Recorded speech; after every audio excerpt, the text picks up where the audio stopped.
জীবনের আশায় visit visa নিয়ে 2 বছর আগে দেশটিতে গিয়েছিলেন শাহিন মাতবর। যাবার কয়েকদিনের মাথায় আটক হন মাফিয়াদের হাতে। মুক্তিপণের জন্য দফায় দফায় চলে নির্যাতন। ভেঙে দেয়া হয় ডান পা। ৪৫ লাখ টাকার বিনিময়ে মুক্তি পেলেও শাহিন এখন হাঁটা চলায় অক্ষম। আমার প্রায় ৪৫ লক্ষ টাকা এ পর্যন্ত খরচ হয়েছে এবং সম্পূর্ণ রিসিট আছে, কিন্তু আমার ফ্যামিলির কাছে এত টাকা ছিল না। আমরা আপনি শুধু সবাই যে যা পারছে এবং কি 10 টাকা পর্যন্ত ভিক্ষা করে আমাকে সাহায্য করছে। মাদারীপুরের কুদ্দুস মোল্লার ছেলে 3 বছর ধরে লিবিয়ায় নিখোঁজ।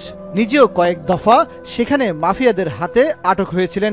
মুক্তিপণ দিয়ে নিজে দেশে ফিরতে পারলেও ছেলের সন্ধান কিভাবে পাবেন, চোখে মুখে এই প্রশ্ন নিয়ে বিমানবন্দর থেকে বের হন তিনিও। আমার বলার খবর নাই, আজ আমি পাই না বাবা। আজকে 3 বছর 3.5 বছর ও কালি কয় কি অমুক জেলে মানুষ পাড়াই পাই না। প্রথম বিক্রি করছে তিনুশিয়া, পরে ওটা তো আবার আলজারিয়া বিক্রি করছে।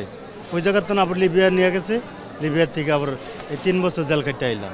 আমাকে নেওয়ার পরে গেম ঘরে আটকায় রাখে, দেশে 4,20,000 টাকা দেয় এবং ওই দেশে যাওয়ার পর আবারও 4 লাখ টাকা দেওয়া হয়। এই দালালে নিছে, এই দালালে না ধরাইয়া 10 লাখ টাকা আদায় হচ্ছে, দাঁত ভাঙ্গালাইছে, ফিডাই আদি হল। শাহিন ও কুদ্দুস মোল্লার মতো শুক্রবার লিবিয়া থেকে ফিরেছেন 310 জন বাংলাদেশি। বিভিন্নভাবে নির্যাতনের শিকার হয়ে তাদের 9 জন শারীরিকভাবে গুরুতর অসুস্থ। বিমানবন্দরে নিখোঁজ 2 স্বজনের খোঁজে এসেছেন নোয়াখালীর বেগমগঞ্জের আনোয়ার হোসেন। 1 বছর ধরে দেশটিতে নিখোঁজ তারা। দালালে বলছে যে আছে, একবার কো হারাই গেছে, আবার কো মারা গেছে, আবার কো দুর্ঘটনা হয়েছে, আবার বলছে গিরি জেলে আছে। স্বজনদের দাবি, ভালো কাজের প্রলোভনে লিবিয়ায় নিয়ে আটকে রেখে মুক্তিপণের জন্য মারধর ও নির্যাতন করে দালাল চক্র। এই টাকা পরিশোধ করতে গিয়ে নিঃস্ব হয়েছেন অনেকেই। জমি আসছিল, জমি বিক্রি করে আর আমার শাশুড়ির স্বর্ণ আসছিল।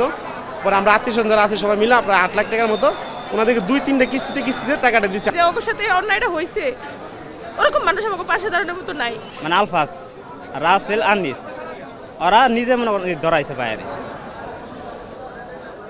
লিবিয়ার বাংলাদেশ দূতাবাস জানিয়েছে, গত 3 মাসে লিবিয়া সরকারের ব্যবস্থাপনায় 4টি ফ্লাইটে লিবিয়া থেকে ফিরেছেন 1238 জন। 2023 সালের জুন মাস থেকে এই পর্যন্ত যুদ্ধ বিধ্বস্ত দেশটি থেকে ফিরেছেন 7,829 জন বাংলাদেশি। কামরুল হাসান জনি, এখন, ঢাকা।